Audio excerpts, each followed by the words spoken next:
Reimagining a Disney park ride is more than just updating an attraction. It's an act of balancing nostalgia and progress. Families experience them together. Kids grow up riding them. Some rides are even passed down generationally. So when Disney announces a reimagining, it's not just about the ride. It's about the emotional ties people have to it. And that's what makes some of them so controversial. Tiana's Bayou Adventure is now open at Disneyland, completing the refurbishments of the former Splash Mountain rides in California and Florida. It's been a crazy journey, full of complaints, controversies, and so much bitching about nothing. But this has all happened before, and it will all happen again. To commemorate, let's take a look at the top 5 most controversial Disney refurbishments of all time. Journey into Imagination becomes Journey into Your Imagination. Epcot's original Journey ride was beloved for its whimsical exploration of creativity, anchored by the iconic Dreamfinder and Figment characters. They were so beloved at the time that fans didn't even complain that the Dreamfinder was walking around with his hand plunged deep into Figment's butt, which really should have been its own controversy. The 1999 refurbishment replaced them with a toned-down, science-focused ride that was criticized for being stupid, just really stupid. The actual reasons were way more detailed, but for the sake of brevity, very stupid works. There was so much backlash against the reimagination that Disney completely reworked the ride in 2002. They brought Figment back with the current iteration, Journey into Imagination with Figment, which makes sense why they'd bring Figment back. You imagine getting on Journey into Imagination with Figment, there's no Figment, it'd be disappointing. Rumors are swirling around another reimagining happening sometime in the future. Let's just hope they bring the Dreamfinder out of retirement to join his purple pal. But I don't know, maybe just kind of keep your hands to yourself this time. Pirates of the Caribbean updates the auction scene. The Pirates of the Caribbean is, as the kids say, a GOAT attraction. One of the last rides that Walt Disney himself worked on, it's everything that you'd expect if you put Define a Disney Dark Ride into ChatGPT. In fact, let's try it. A Disney Dark Ride is an indoor, story-driven attraction that uses immersive theming, special effects, thrills, and animatronics to transport guests into fantastical worlds.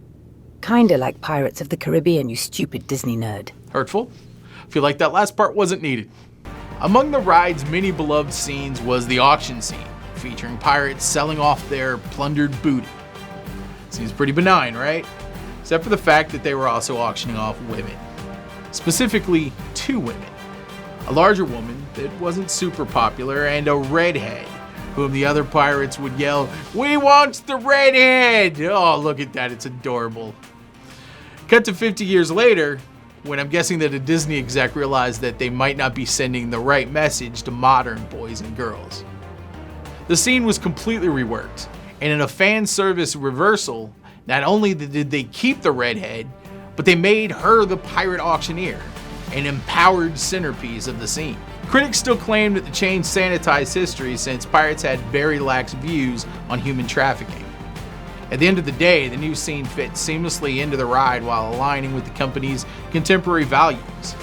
A modernization of outdated themes that still keeps the fans in mind.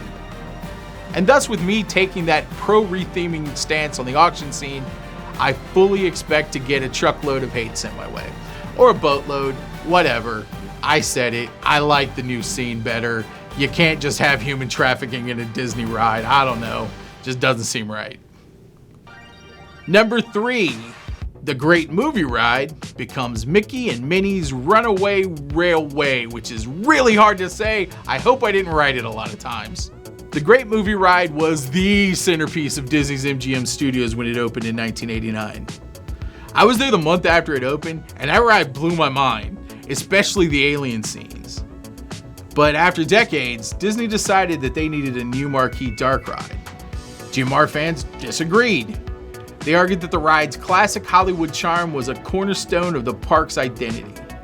But the ride they replaced it with just happened to be Mickey and Minnie's Runaway Railway, which I think I said way better than in the intro. And also, it's a ride that's even more charming than the Great Movie Ride.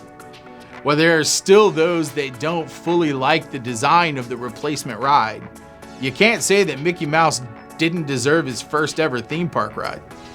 And personally, it's one of my favorites in all of Disney World. I'll say it, I am a complete fan of that dumb ride. I like it when the cars dance and the things change and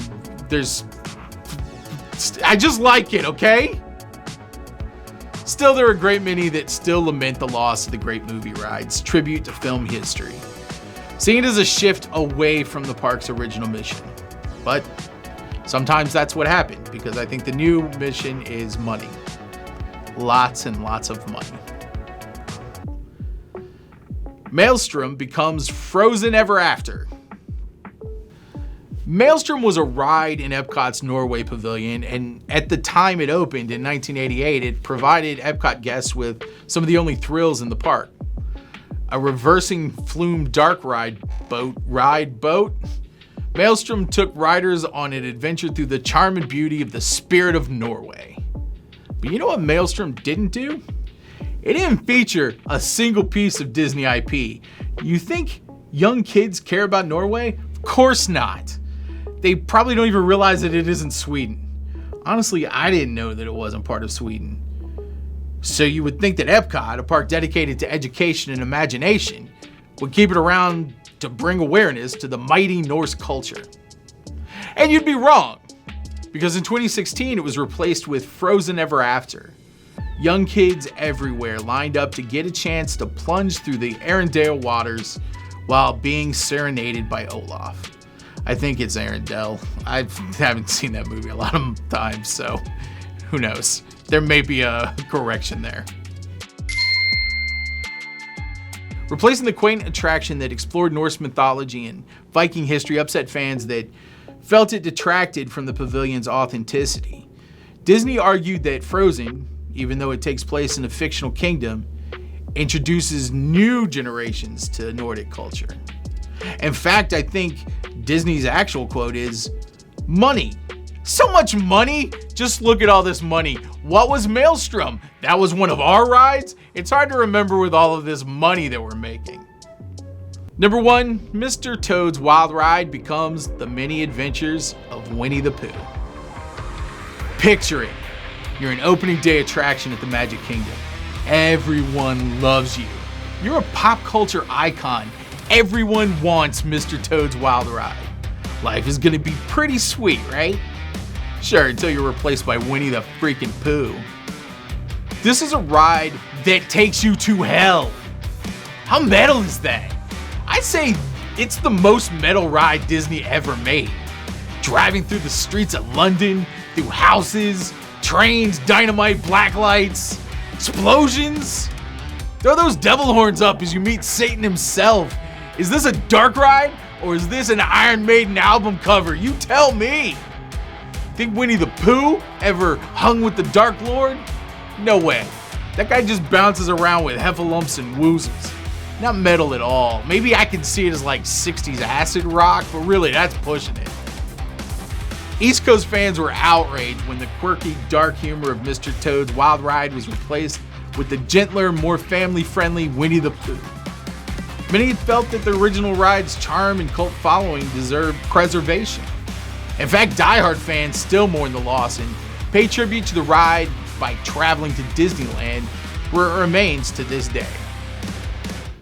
And there you have it. 5 of the most controversial rethemes to ever hit the parks. And we've barely scratched the surface. Every ride has its fans, and there are going to be those who are sad to see any reimagining happen. Except for maybe over at Universal with Fast and Furious. Nobody cares about that. And it's gonna be something that keeps happening. Look on the bright side. When it does happen, we usually get something new and shiny. Sometimes we get something way better that then goes on to become a new classic.